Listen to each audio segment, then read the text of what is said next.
ఇప్పుడు ఒక పదం బాగా ట్రెండ్ అవుతోంది. అన్‌స్టాపబుల్ అని చెప్పి. అసలు అన్‌స్టాపబుల్ అంటే ఏంటి? అన్‌స్టాపబుల్ అంటే కంటిన్యూయస్‌గా సక్సెస్ రావటం అని కాదు. అన్‌స్టాపబుల్ అంటే కంటిన్యూయస్‌గా మనం అనుకున్నయన్నీ మన దగ్గరికి రావటం అని కాదు. అన్‌స్టాపబుల్ అంటే మనం అన్‌స్టాపబుల్‌గా ఉంటాం అన్నమాట. ఎన్ని ఛాలెంజెస్ వచ్చినా, పక్కన ఏం జరిగినా, మన వర్క్ మనం కంటిన్యూ చేయటం. దాన్నే అన్‌స్టాపబుల్ అని అంటాం అన్నమాట. దీనిలో ఒక మనిషి కంటిన్యూయస్‌గా పని చేసుకుంటూ వెళ్ళాడనుకోండి. ఎంత హార్డ్ వర్క్ ఎంత పుష్ చేయగలిగితే అంత చేశాడనుకోండి. ఆ మనిషిని ఎవ్వరు ఆపలేరు. దాన్నే అన్‌స్టాపబుల్ అంటారు. మనం అనుకుంటాం చాలామందికి లక్ బాగా కలిసొస్తాయి. చాలామంది జీవితాల్లో మిరాకిల్స్ జరిగిపోతాయి. ఇదంతా పెద్ద అబద్ధం. ఎవరైతే కంటిన్యూయస్‌గా ఒకే అంశం మీద చాలా ఇంటెన్స్‌గా ఫోకస్ చేశారో, ఆ లేజర్ ఫోకస్ చేశారో, ఆ వ్యక్తి ఏదనుకుంటే అది సాధించగలడనమాట. దానికి ప్రపంచంలో అన్ని శక్తులు కలిసొస్తాయి. పాల్ కొహెలో చాలా ఫేమస్ థింకర్. ఆయన 'ఆల్కెమిస్ట్' అనే పుస్తకంలో ఒక మాట రాస్తారనమాట. When you want to do something, the whole universe conspires in your favour.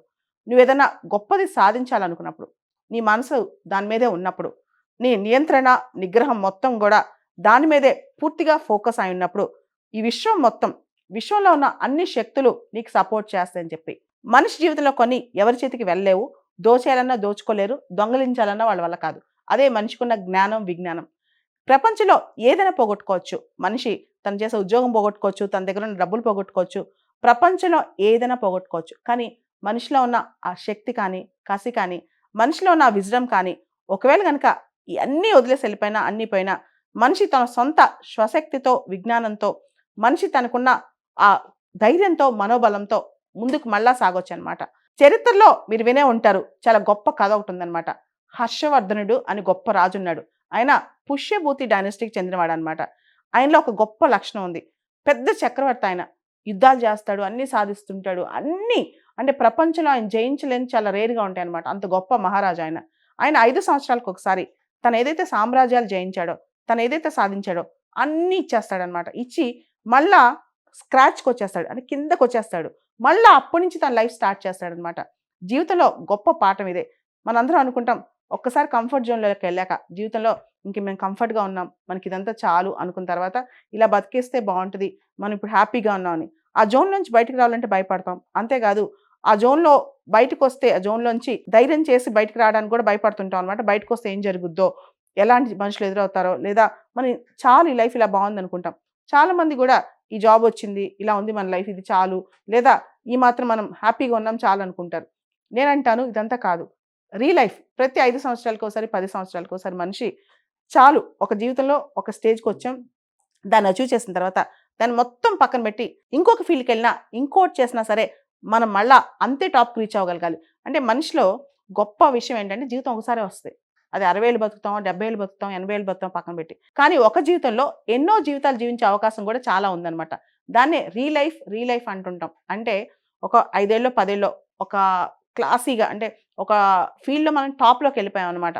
తర్వాత ఆ ఫీల్డ్ పక్కన పెట్టి లేదా అదే ఫీల్డ్‌లో ఇంకొక నెక్స్ట్ లెవెల్, ఇంకొక నెక్స్ట్ హైట్ అంటే మనిషి అందుకోవడానికి ఇంకొక హైట్ పెట్టుకొని దానికోసం పనిచేస్తూ వెళ్ళొచ్చనమాట. ఈ మధ్యలో ఈ ప్రాసెస్‌లో మన దగ్గర నుంచి ఏమి పోయినా, మన దగ్గర నుంచి ఎవరు ఏమి లాగేసుకున్నా దానికంత ఆలోచించాల్సిన అవసరం, బాధపడాల్సిన అవసరం లేదు. ఒక మనిషి ఒక భవంతిని నిర్మించాడనుకోండి. అదెలా నిర్మించాడో, ఎలా నిర్మించగలడో తనకే తెలుసు. కాబట్టి ఒకసారి నిర్మించిన తర్వాత ఇంకోటి నిర్మించటం చాలా ఈజీ అవుద్ది. అలానే ఒక మనిషి తన ఎంపైర్‌ని తను సృష్టించుకున్నాడనుకోండి. ఒకవేళ ఎంపైర్ మొత్తం పోయినా మళ్ళా అతి త్వరగా ఇంకో ఎంపైర్‌ని సృష్టించుకోగలడనమాట.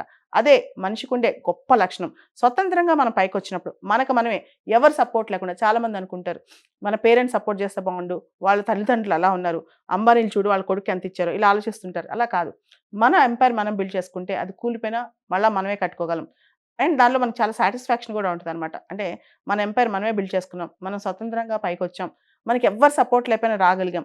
జీవితంలో అంతకంటే గొప్ప తృప్తి, అంతకంటే గొప్ప సాటిస్ఫాక్షన్ ఏమిటో చెప్పండి. కాబట్టి మనం ఎన్ని అబ్‌స్టాకిల్స్ వచ్చినా, ఎన్ని బ్రేక్స్ వచ్చినా, ఎన్ని ఛాలెంజెస్ వచ్చినా, ఎవరు ఏం చేసినా, మన దగ్గరే ఉండి మనల్ని చంపేసినా సరే, మనం మళ్ళా తిరిగి ఫినిక్స్ పక్షిలాగా పైకి ఎగరటమే మన లక్ష్యం అనమాట. మీరు వినే ఉంటారు గ్రీక్ మైథాలజీలో ఫీనిక్స్ పక్షి కథ. ఫినిక్స్ పక్షి ఒకసారి కాలి బూడిదయిపోయిన తర్వాత మళ్ళా పుట్టి, మళ్ళా అంతే శక్తితో పైకి లేవగలదనమాట. అంతే శక్తితో పైకి ఎగరగలదనమాట. అంటే ఫినిక్స్ పక్షిలాగా ప్రతి మనిషి కూడా ఏం జరిగినా మనం నిలువునా మనల్ని ఎదుటివాడు వచ్చి కాల్చి బూడిద చేసినా మళ్ళా పైకొచ్చే శక్తి మనకు ఉండాలి. అదే మన జీవితం. అదే జీవితానికి అర్థం కూడా.